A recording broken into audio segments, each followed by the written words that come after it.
Okay, be ready. 100 words per minute. 5 seconds. 4, 3, 2, 1. Start. Honorable Deputy Speaker, I am extremely obliged to you for affording me this opportunity to speak on the important subject of Lokpal and Lok Yuktas and other related law amendment bill 2014. This bill seeks to introduce some amendments in Chapter 1 to the Lokpal and Lokyuktas Act 2013 and some more amendments in Chapter 2 to the Delhi Special Police Establishment Act 1946.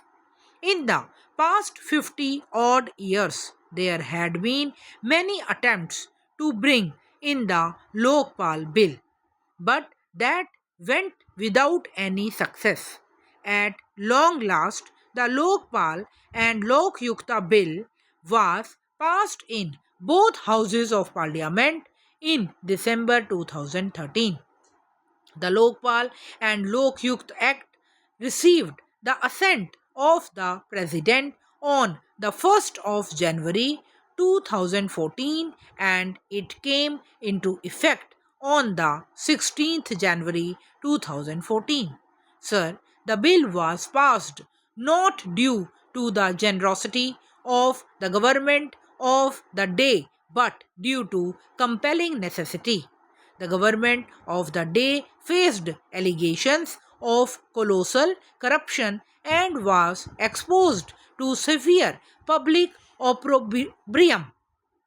Anna Hazare had then undertaken a fast that until the Lok Bill was passed, he would not give it up.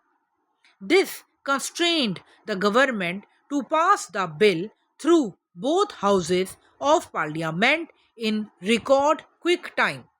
Perhaps due to this haste in passing the bill, several lacunae in the bill went unnoticed and now it is being sought to be removed by way of this amendment. This Lokpal and Lokyukta Act set up a machinery in the form of an ombudsman called Lokpal to inquire into allegations of corruption and acts of malversation leveled against such public servants as are mentioned in it. The first of the amendments relates to Section 41C of the Principal Act. Clause C of subsection 1 of Section 4 would state leader of opposition in the House of the People. It is a matter of convention that where none of the opposition parties has 10% of the total strength of the House shall be without a leader of opposition. As of now, there is no leader of opposition in this House. Hence, the amendment is very relevant now. The second amendment relates to clause E of subsection 1 of section 4, which confers the tenure for the eminent jurist who could be nominated by the selection committee. When the Prime Minister, Speaker, Leader of Opposition, and Chief Justice of India have a defined tenure, the tenure of the eminent jurist has not been defined in the Act. Therefore, the proviso has now included limiting his tenure to a period of 3 years without there being renomination. The third amendment proposed is to subsection 2 of section 4 that no appointment of a chairperson or a member shall be invalid merely by reason of any vacancy in the selection committee. The Fourth Amendment proposed to be made is a proviso following the second proviso in subsection 3 of section 4. It says, provided also that no appointment of a person in the search committee or the proceedings of the search committee shall be invalid merely by reason of any vacancy or absence of a member in the selection committee or absence of a person in the search committee, as the case may be. The reason for this is that the appointments shall not be delayed or invalidated merely because the post of a member was vacant or he was otherwise absent.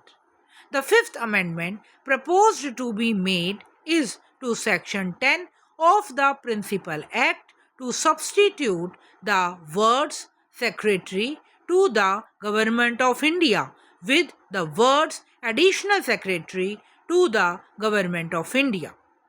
The Eighth Amendment is proposed to be made to subsection 2 of Section 44 of the Principal Act. This deals with the declaration of assets by the public servant, while the earlier subsection confines itself to the declaration of assets and liabilities by the public servant relating to those of his spouse, and his dependent children. This amendment provision seeks to enlarge the scope.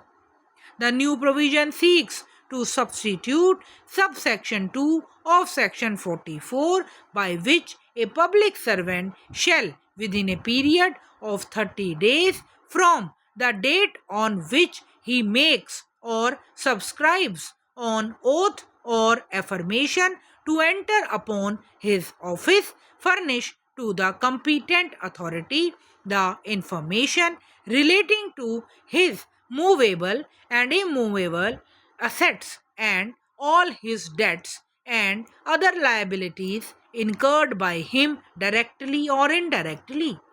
In seeking to enlarge the scope, it will open up a can of worms. The provisions in the Principal Act relate to assets owned by him, his spouse, and his dependent children. On the other hand, the amendment seeks to embrace within its scope not only the properties of the public servant but all members of his family as well as any other person. So, Mr. Vice Chairman, sir, we need to look into all these things very seriously before taking a final call on such important issues which are of very vital importance. Stop. Write down the last line first and then read it out.